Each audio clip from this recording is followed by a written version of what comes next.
Hey, espero que cuando sea que escuches esto estés bien, que la vida marche y que la vivas con pasión. Que nada ahogue el grito de la vida dentro de ti, sino que lo compartas y lo expreses desde tu azotea.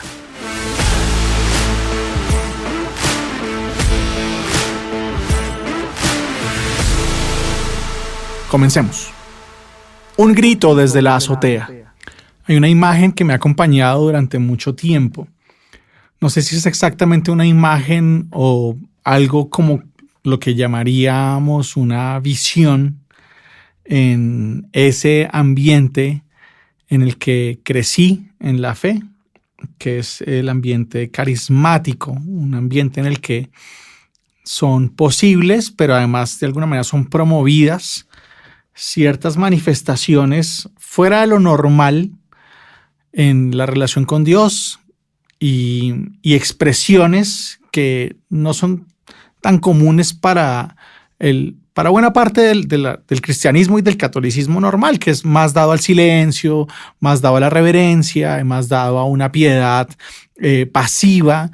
Y en este movimiento, que es un poco similar a lo que llamaríamos el movimiento pentecostal cristiano, todo es más bullicioso y se ora en voz alta y se ora todo el mundo hablando al tiempo y hay fenómenos, digamos como eso, salidos de la normalidad. Y habiendo sido ese, pues mi ambiente, me imagino que algunas cosas de ese estilo son o frecuentes o usuales sin que para mí tengan ya la fascinación esa de lo sobrenatural que tenía en los 90s, que eran los años en los que estaba muy sumergido en esa experiencia. Pero el caso es que hay una imagen o una visión que me ha acompañado durante un buen tiempo.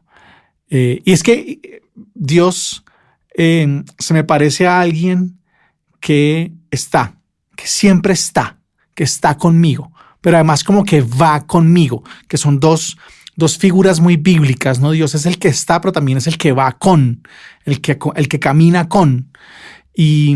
Y lo imagino con la gente, con la señora de la tienda, con el hombre de la casa de al lado, con el señor que conduce el carro que me llevó a tal parte, y lo imagino acompañando y lo veo que cuando voy a esa tienda o a esa casa o en ese transporte, está ahí y trato en mi espiritualidad de ser muy consciente de su presencia permanente, constante conmigo, porque es una presencia que está ahí y que lo abarca todo además, ¿no? Y entonces está cuando como, está cuando duermo, está cuando despierto, está cuando hablo con alguien, pero claro, muchas de las cosas como he pensado la fe y como he pensado la vida, imagino muchas veces que cuando entro a un templo me espera afuera. Se queda afuera y me espera afuera. Casi como con una decisión simbólica de muchas veces decir, es que ya no estoy ahí. Es que me sacaron de ahí. Entonces, en tiempos recientes en los que viví cerca de la parroquia en la que viví buena parte de mi adolescencia y muchas veces pasaba por enfrente al templo y muchas veces por impulso, por inercia o también por curiosidad cruzaba la puerta y entraba al templo y de nuevo aparecía la idea de dale, no te preocupes, yo te espero aquí afuera. Y entonces, claro, lo imaginaba hablando con los transeúntes, consintiendo a los perritos, caminando por el pasto. Este templo queda al lado de un parque gigantesco, rebotando algún balón y lanzándolo a la canasta en la cancha de baloncesto de ahí, esperando los 5, los 10, los 15, la hora que me demorara en salir para retomar la conversación, retomar la vida, para retomar la comunión, para retomar su cercanía y su compañía. ¿Y por qué? ¿Por qué aparece esto? ¿Por qué esta idea? ¿Por qué esta imagen? Profundamente creo que muchas de las cosas frente a las cuales tantas personas tienen problemas respecto de la fe y que se ha sintetizado en esta frase de yo creo en Dios pero no en la iglesia, o me gusta Jesús pero no me gustan los cristianos, o yo sí soy católico pero no practico, todas estas cosas que tienen que ver con sabes que a mí la fe me gusta y tal vez Dios me llama la atención, pero todo el aparato alrededor de eso no me convence, que puede tener tanto de ancho como de largo, porque puede ser una expresión muy profunda o puede ser una expresión sumamente superficial simplemente para decir que no me interesa una vaina. Creo que de todos modos sí representa algo que inevitablemente ha tenido que suceder, y es como la institucionalización en medio de una dinámica de poder y en medio de una dinámica de ambición y de autoritarismo ha reemplazado lo que debía ser y siempre debió ser la iglesia, y lo que debió ser la comunidad, y lo que debió ser el poder sentarnos juntos y conversar juntos y compartir juntos al Dios de la vida. Creo que me espera afuera porque adentro le es muy difícil estar. Creo que es muy difícil estar adentro de los templos. Y creo que es difícil porque pasan muchas cosas adentro que no tienen que ver con lo que pasa en el interior de las personas, que muy tranquila y humildemente pueden cruzar la puerta de un templo para pedir por un pariente enfermo, para pedir por un trabajo que no aparece, para pedir por una persona con la que han tenido problemas, para arrepentirse de algo, para decir que se han equivocado, para lo que sea, para compartir el ritual, para partir el pan, para lo que sea. Pero el edificio, con las prácticas que están ahí en el edificio, con la organización estructural a la que pertenece ese edificio y todos los otros que se le parecen en la ciudad o en el país o en el continente o en el mundo, tienen tantas dinámicas internas que son tan opuestas a lo que sería la propuesta de Jesús, la visión de Dios que tiene Jesús, la manera de entender el reino, la manera de entender la acción de Dios, que me parece complejo pensar en un Dios al que le es fácil cruzar las puertas de los templos. La iglesia, su iglesia, parece haber sido usurpada, parece haber sido suplantada. Y entonces cuando las personas se refieren a la iglesia normalmente están pensando en la organización esta, con los trajes de los padres, con los trajes de los presbíteros, de los sacerdotes, aunque en el catolicismo técnicamente a nadie deberíamos llamar sacerdote, y piensan en las religiosas con sus ropajes y con sus prácticas, y piensan en el Vaticano y en el Papa, y piensan en los ritos de la primera comunión y las bodas y los funerales y los bautizos, y piensan obviamente en las misas, porque el catolicismo particularmente tiene misas para todo, ¿no? Pero además todo eso atravesado por unos discursos, unas ideas, por unas maneras de ser, unas maneras de estar que no siempre corresponden a lo que la gente busca cuando cruza la puerta de un templo y se sienta a encender una velita, a mirar una imagen o a estar delante del sagrario y decir: aquí estoy y necesito esto y por favor ayúdame. Además, con la conciencia extraña de que tienen que ir hasta allá a decir eso, cuando Dios los ha acompañado mientras cortan la cebolla, mientras se ponen las medias, mientras limpian la cartera, mientras se lavan los dientes, mientras descansan, mientras se duermen, mientras ven el reality, mientras suspiran, mientras roncan en la noche cuando están dormidos, en todos los momentos y en todos los lugares.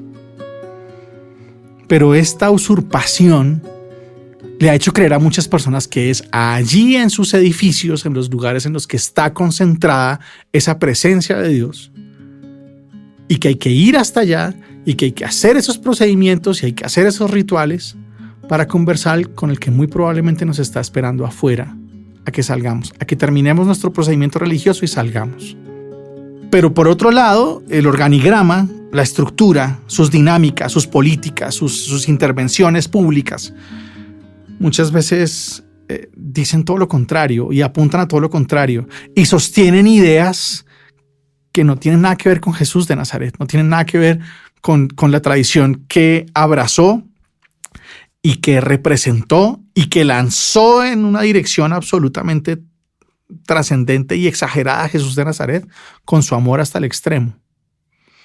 Y entonces tenemos arquidiócesis que salen a decir cosas que no deberían decir, y tenemos nunciaturas que cometen delitos y que ocultan información de los abusadores, y tenemos obispos que están protegiendo a los pederastas del clero, y tenemos cardenales que niegan derechos de personas, seres humanos que han sido discriminados por la sociedad y que quienes deberían salir a defenderlos como pastores que miran a ovejas, en realidad se comportan como lobos.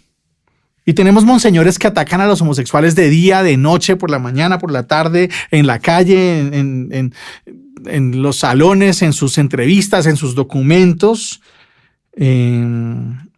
mientras que en sus redes sociales privadas hacen otros comportamientos con los que juegan y con los que pierden escandalosamente. Y hemos tenido ejemplos muy cercanos y lamentables aquí. Y tenemos a presbíteros que convierten a sus comunidades en unas mafias de sus propias debilidades, de sus propias carencias, de cosas que no quieren resolver.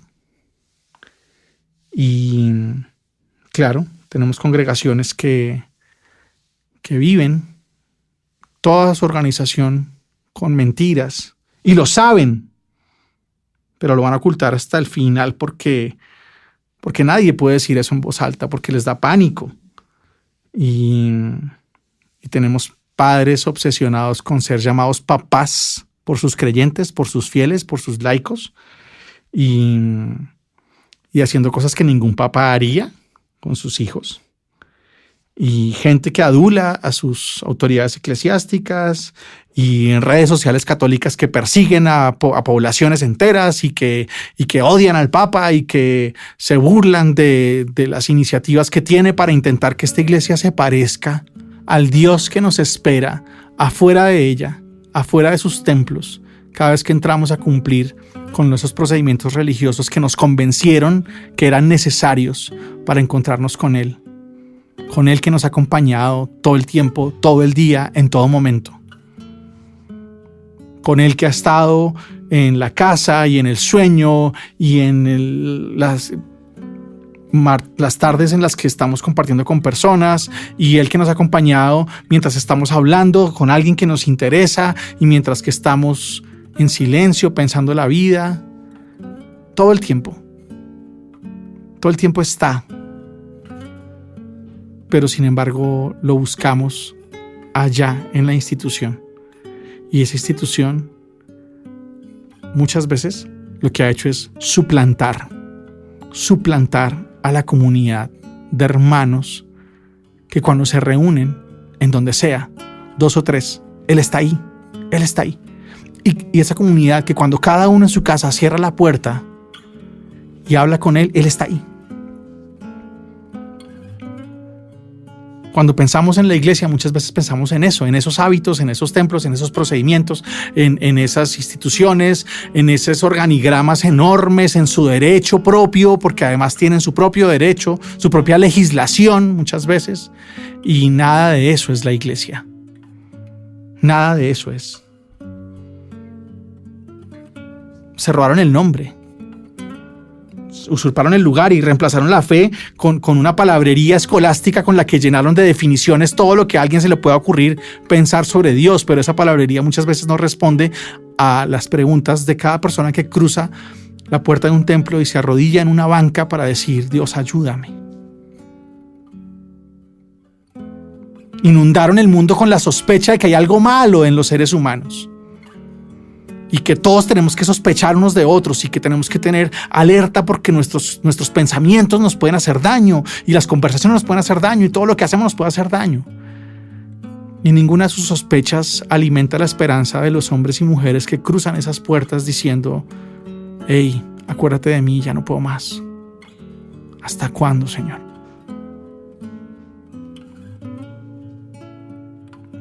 Y le dieron a las estatuas el lugar que debían ocupar los pobres.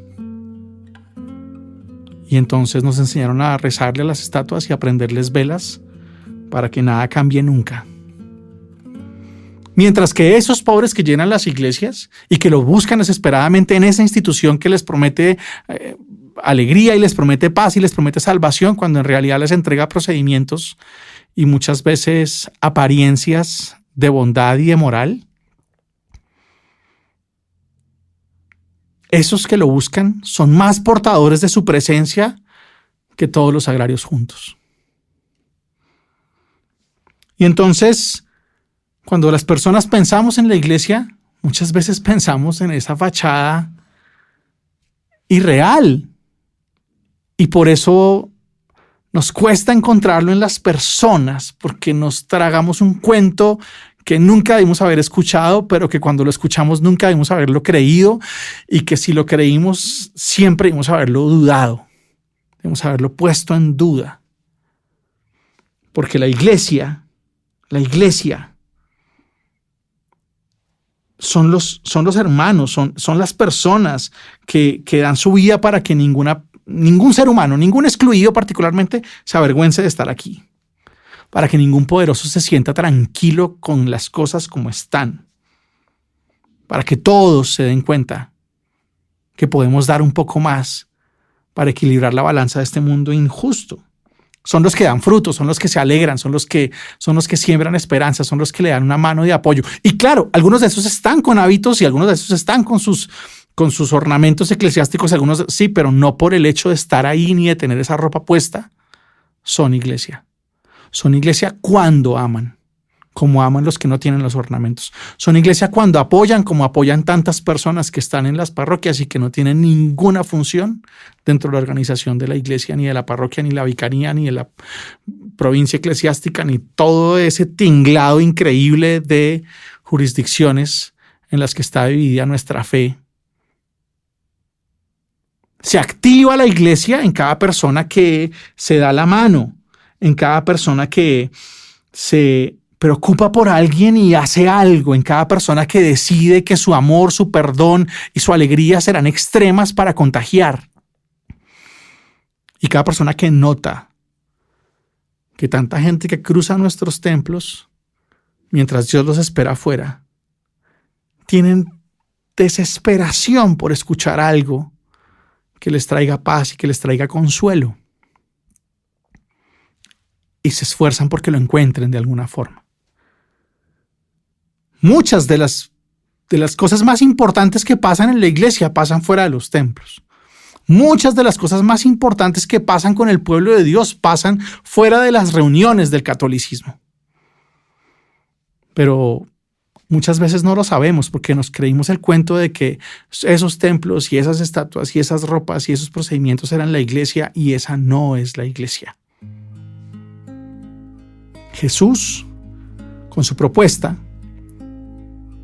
que muchas veces se hace presente también en muchas de las expresiones del catolicismo, sin duda, pero no solo el catolicismo, sino de muchos tipos de cristianismos distintos, incluso de muchas personas que no tienen nada que ver con el cristianismo, y a veces, sobre todo, ahí lo que intentaba era que encontráramos lo inmediato que es nuestro Dios, y lo inmediata que es su presencia, y lo inmediato que es su reino. Su promesa de que es posible la paz, y es posible la justicia, y es posible la alegría, y es posible la esperanza en medio de un mundo en el que pasan cosas tan terribles como las que hemos visto estos días que pasan. Esa es su iglesia. Es compartir el pan con el amigo, y es abrazar al que llora, y es caminar un poco más para acompañar al que está solo, y es quedarse en silencio ante el terrible dolor de alguien que no podemos comprender, y es también decir aquí estoy, este soy yo y no tengo pretensiones de perfección ni de superioridad, pero tengo generosidad con entregar lo que soy sin guardármelo. Y es perdonar pecados, claro, muchas veces fuera del ambiente de las confesiones. Y es también decir, este es mi cuerpo, cuando nos encontramos cara a cara con alguien de esos en los que Mateo 25 puso la prueba definitiva de nuestro amor. Los que pasan por hambre o por sed o por soledad o por angustia o por rechazo incluso de sus propias equivocaciones, y quienes merecen de nosotros todo lo que sea posible para que en esta espiritualidad seamos capaces de construir algo real que nos conecte con personas a las que les podamos decir, aquí está y está contigo y siempre ha estado y estará siempre, y donde quiera que vayas estará acompañándote. Cuando salgo del templo, y esa bendición suele ser un signo de despedida, ese mover las manos de la frente al pecho y a los hombros, muchas veces es el volví a aquel que me estaba esperando afuera a decirme, dale, ahora sí, vamos que la vida está acá. Y hay que tomársela en serio. Y hay que llenarla de todo lo bueno que ésta trae. No solamente para vos, sino para los otros. Porque esa sí que es la iglesia. Esa sí que es. Y en esa va a estar y nos lo vamos a encontrar siempre. No lo duden. Siempre.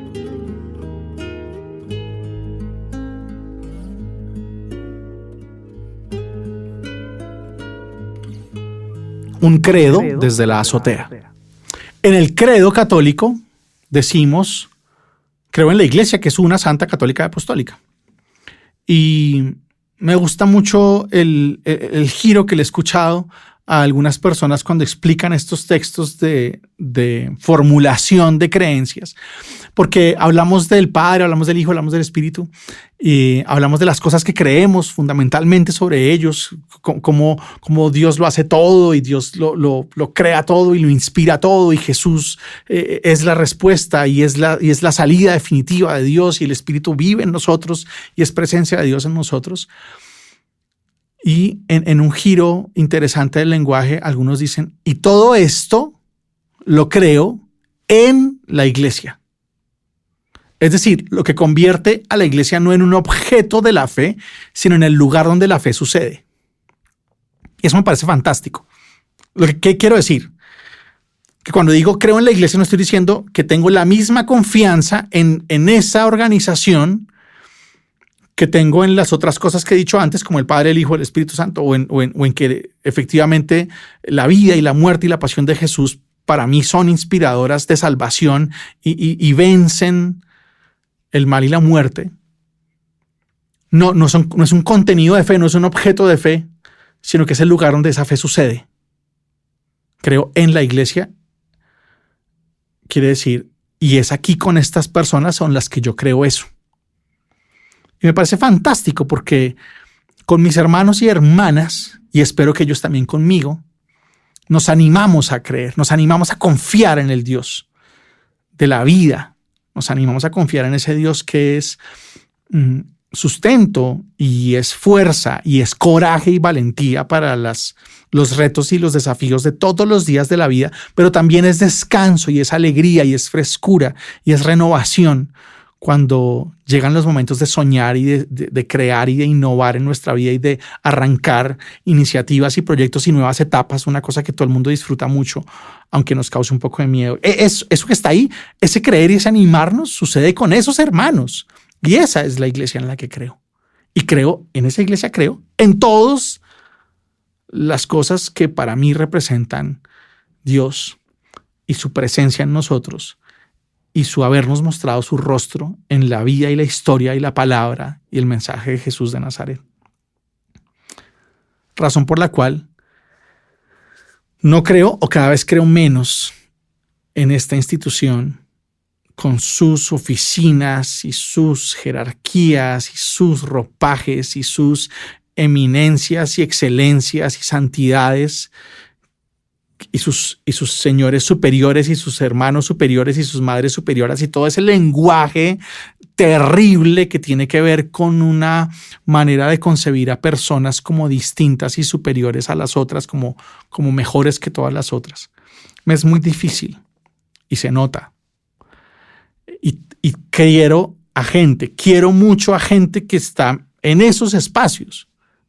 Comparto la vida con algunas religiosas, tengo tertulias con monjas y tengo pocotón de conocidos y algunos amigos sacerdotes, presbíteros, católicos y eso. Y todo bien, todo bien. Y admiro mucho al Papa Francisco, ¿sí? Ahora, que esa consagración, esos votos, esa ordenación, ese papado, eso para mí sean esenciales para todo el mundo vivir la fe, ya no, y creo que cada vez menos, y creo que este camino que se está trazando, que tiene que ver con la famosa sinodalidad, por fortuna está poniendo en duda muchas veces todas esas líneas y esas estructuras que ojalá algún día, no será pronto, dejen de usurpar y suplantar, como decía antes, a esa iglesia en la que creo y en la que muchos creemos, en el Dios de la vida. Una bendición desde la azotea. Baruch atah Hashem Elohim melech haolam. Bendito sea, Señor, Dios del universo, por la muerte, la hermana muerte de la que hablaba Francisco de Asís. En estos días que en la familia despedimos a uno de esos pilares, de esos ancestros que son pilares, volví a pensar en esas despedidas, en ese final, en ese hasta aquí. Y es muy poderoso el efecto de esa puerta que se cierra o que se cruza. Es muy poderoso cuando le permitimos ser una señal de crecimiento y de gratitud, cuando le permitimos que nos arroje una luz sobre el pasado, ¿sí? Despedir a alguien nos arroja una enorme luz sobre el pasado, porque recordamos, porque nos damos cuenta de procesos, porque nos damos cuenta de que quien se fue no es exactamente igual a quien recordamos en distintos momentos, que cambió, que mejoró, que se adaptó, que superó cosas, que nos dejó lecciones. Y la muerte, Señor, es una cosa muy misteriosa y muy poderosa.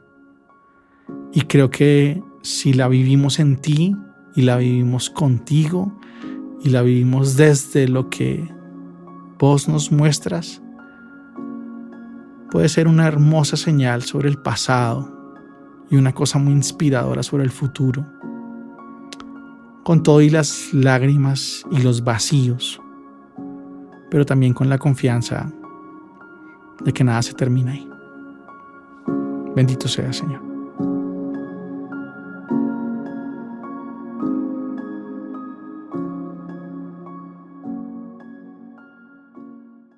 Una pregunta desde la azotea.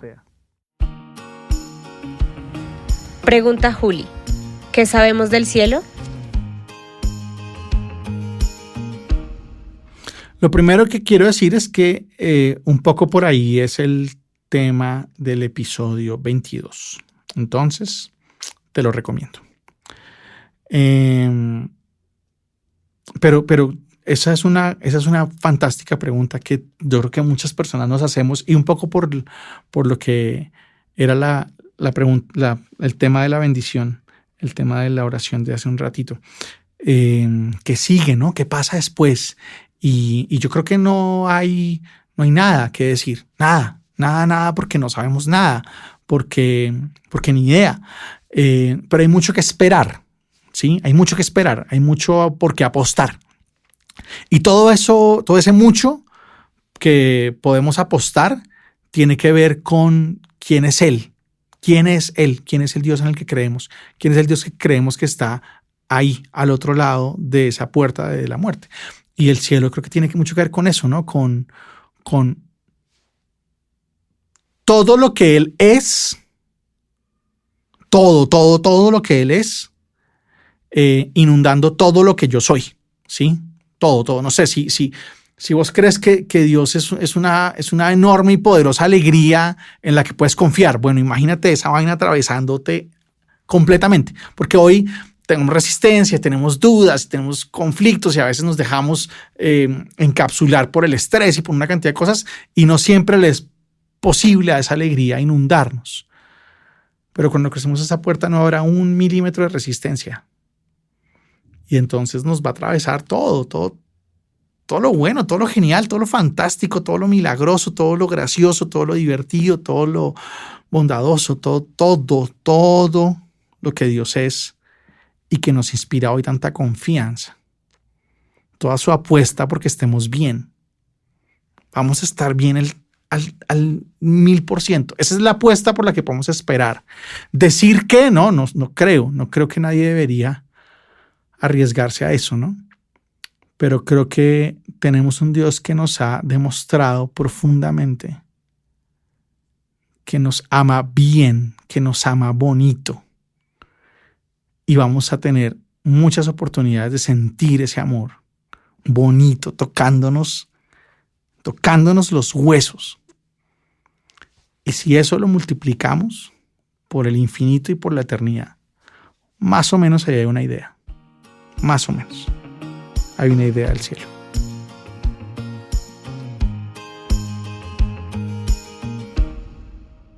Un saludo desde la azotea.